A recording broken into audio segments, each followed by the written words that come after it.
دین میں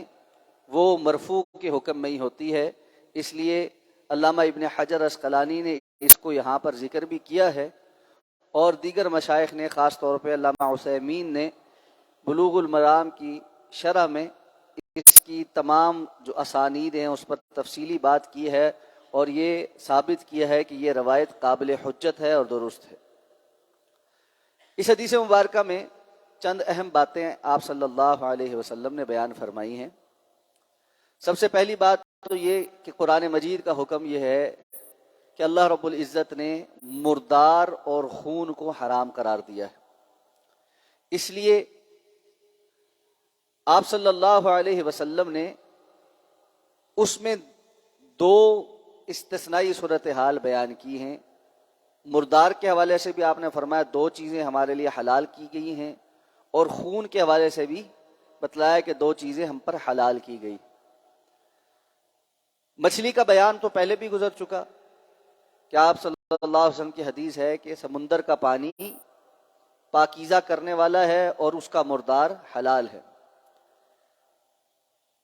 جراد ٹڈی کو کہتے ہیں، اور ٹڈی ایک معروف جو ہے وہ حشرات الارض میں سے ہے، کیڑا ہے، اور انگریزی میں اس کو گراس ہوپر کہتے ہیں. اور یہ فصلوں کی فصلیں جو ہے وہ تباہ کر دیتا ہے، اور ایک جھنڈ کی صورت میں نکلتا ہے. یہ ایک آدھ کی صورت میں نہیں ہوتا، بلکہ جھنڈ کا جھنڈ سینکڑوں کی تعداد میں اکٹھے ہوتے ہیں. اور اسی وجہ سے یہ جس جگہ پر حملہ آور ہوتے ہیں وہاں پر دیکھتے دیکھتے فصلوں کو اجاڑ کر رکھ دیتے ہیں. اور یہ جو ہے کھانے کے لیے حلال ہیں. ہمارے ہاں چونکہ اس کا عموماً رواج نہیں تو ذرا عجیب محسوس ہوتا ہے، وگرنہ عرب جو ہے وہ اس کو بڑی یعنی مرغوب غذا کے طور پر استعمال کرتے ہیں، اور اس کے طبی فوائد بھی ہیں. تو رسول اللہ صلی اللہ علیہ وسلم نے فرمایا کہ یہ ٹڈی جو ہے اس کا کھانا بھی مردار بھی ہمارے لیے جائز ہے. مردار کا دو معنی کیے ہیں علماء نے. ایک تو یہ کہ یہ ذبح نہیں کیا جاتا، آپ نے اس کو پکڑا کسی بھی طریقے سے، اس کو مارا، جیسے اس کو ابال کے یا اس کو کیا کہتے ہیں کسی ضرب سے، تو وہ مر گیا. تو اب چونکہ وہ ذبح کیے بغیر مرا ہے تو اس لیے اس کو مردار کہا گیا. یا اگر کہیں مرا ہوا ویسے طبی طور پر کسی وجہ سے وہ مرا ہوا پڑا ہوا مل جائے، ٹڈیاں مل جائیں، تو وہ بھی کھانی حلال. اور اس کی ایک حکمت بیان کی ہے علماء کرام نے کہ ٹڈی اور اس سے ملتے جلتے حشرات الارض شرط یہ ہے کہ وہ غلاظت نہ کھاتے ہوں، جیسے مکھی ہے یا لال بیگ ہے یا اس سے ملتے جلتے دیگر اور ہیں جو غلاظت پر پلتے بڑھتے ہیں، وہ حرام. اگر ٹڈی کے جیسا کوئی حشرات الارض ہے جو خالصتاً گھاس یا غلے وغیرہ کے اوپر پلتا ہے اور اس کے اندر دم سائل نہیں، دم سائل کہتے ہیں بہنے والا خون، ٹڈی کو آپ مارے تو اس کے اندر سے خون نہیں بہتا. اسی طرح جتنے وہ حشرات الارض ہیں جو حلال چیز کے اوپر پلتے بڑھتے ہوں اور ان کو مارنے پر ان کے اندر سے بہنے والا خون نہ نکلتا ہو، وہ کھانے میں حلال ہوں گے، خواہ وہ مردار ہی مل جائیں، یعنی ان کو ذبح نہیں کرنا پڑتا. اور اسی وجہ سے دیگر جانوروں کو ذبح کیا جاتا ہے کہ جب ذبح کرتے ہیں تو ان کے جسم کے اندر جو خون ہے وہ نکل جائے، اس لیے کہ اگر وہ خون جسم کے اندر ہی رہ جائے، یعنی جانور مردار ہو جائے اور وہ خون جسم کے اندر ہی خشک ہو جائے تو وہ جانور طبی طور پر کھانا نقصان دہ ہوتا ہے، وہ خون جو ہے وہ انسان کے لیے مضر صحت ہو جاتا ہے. اور اس کے اندر دوسری چیز آپ نے فرمائی کہ وہ مچھلی ہے، اور اس پر بات تفصیلاً گزر چکی. دو خون میں سے آپ نے فرمایا کلیجی.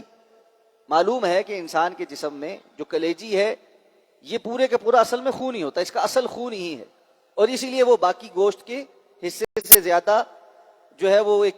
جو اس کا رنگ ہی، اس کو ہم کلیجی رنگ ہی کہتے، تو وہ اس رنگ میں بھی ہوتا ہے، اور اسی کے ساتھ دل بھی شامل ہے اسی کے حکم کے اندر، کہ یہ بذات خود خون ہی ہیں، لیکن اللہ رب العزت نے ان کو ایک لوتھڑے کی صورت دی ہے تو ان کا کھانا استعمال کرنا جائز ہے. اور اس کے ساتھ جو تلی ہے، معلوم ہے کہ کلیجی کے نیچے چھوٹا سا ایک اور حصہ ہوتا ہے جس کو تلی بولا جاتا ہے، اس کی بھی صفائی کر کے یہ کھانا بھی جائز ہے، یہ بھی خون کا لوتھڑا ہی ہے. تو یہ دو استثناء ہیں. اس میں ایک اور استثناء بھی ہے جو دیگر احادیث سے پتہ چلتا ہے، اور وہ یہ ہے کہ وہ جانور جو حلال ہیں ان کو جب ذبح کر لیا گیا، ان کا خون بہہ گیا، اس کے بعد جو خون قدرتی طور پر پٹھوں اور گوشت کے کسی حصے کے ساتھ لگا رہ گیا، آپ نے اس کو دھو لیا، لیکن پھر بھی کچھ نہ کچھ خون باقی رہ جاتا اندرونی حصوں میں، وہ خون حلال، اس میں تکلیف نہیں ہے کہ جی لازماً اس کو بالکل نچوڑ کر سفید کرنا ہے۔ اللہ رب العزت نے یہ تکلیف اہل ایمان پر نہیں رکھی۔ تو ایک جانور جس کو صحیح طریقے سے ذبح کیا گیا اور اس کا خون بہہ گیا،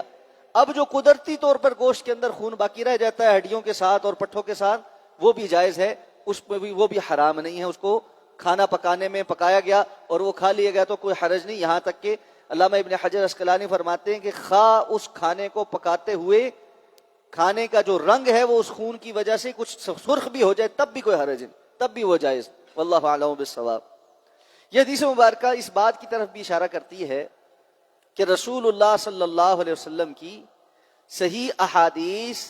قرآن مجید کی تفسیر میں استثنائی صورتحال پیدا کر سکتی، یعنی قرآن نے کہا کہ تمہارے لیے جو مردار ہے اور جو خون ہے وہ حرام ہے، لیکن اس کے اندر استثناء کہاں سے پتہ چلا؟ حدیث سے پتہ چلا، مچھلی کا بھی اور ٹڈی کا بھی اور خون سے متعلق بھی یہ جو ہے یہ استثناء رسول اللہ صلی اللہ علیہ وسلم کی احادیث سے پتہ چلا، اور پھر اس کے اوپر کثرت کے ساتھ ہمیشہ صحابہ کرام نے بھی عمل کیا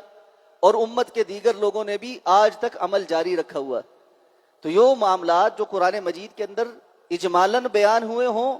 اور حدیث میں ان کی تفصیل آ جائے یا اس میں کوئی ایکسیپشنل کیس یا استثناء آ جائے تو اس کا حکم بھی وہی ہے جو قرآن مجید کے حکم کا ہے، اس لیے کہ اللہ کے رسول صلی اللہ علیہ وسلم کے متعلق اللہ نے یہ گارنٹی دی ہے کہ وما ينطق عن الهوى ان هو الا وحی یوحى، آپ صلی اللہ علیہ وسلم کوئی بات بھی اپنی جانب سے نہیں کہتے سوائے اس کے کہ جو وحی شدہ ہو۔ اس حدیث مبارکہ کو بنیادی طور پر تو علامہ ابن حجر کو باب الاطعمہ میں لانا چاہیے،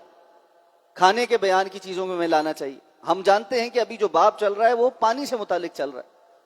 تو اس باب میں اس حدیث کو لانے کا کیا مقصد ہے؟ شیخ عثیمین فرماتے ہیں اس باب میں اس حدیث کو لانے کا مقصد یہ ہے کہ ٹڈی یا اس سے متعلقہ اگر کوئی جانور تھوڑے پانی میں بھی گر جائے اور مر جائے تو وہ پانی ناپاک نہیں، اس لیے کہ اللہ کے رسول صلی اللہ علیہ وسلم اس کے مردار کو بھی استعمال کرنے کی اجازت دی ہے، سوائے اس کے کہ وہ اتنی دیر تھوڑے پانی میں رہے جس کی وجہ سے وہ خود بھی خراب ہو جائے اور پانی کے رنگ اور بو اور اس کے ذائقے کو بھی خراب کر دے، وگرنہ صرف ٹڈی کے گرنے سے پانی نجس نہیں ہوتا، پانی صاف ہے کیونکہ اس کا کھانا اور اس کا مردار کھانا بھی جائز ہے۔ واللہ اعلم بالصواب، اللہ ہمیں سمجھ کر عمل کرنے کی توفیق عطا فرمائے۔ سبحانک اللہم و بحمدک، نشہد ان لا الہ الا انت، نستغفرک و نتوب الیک۔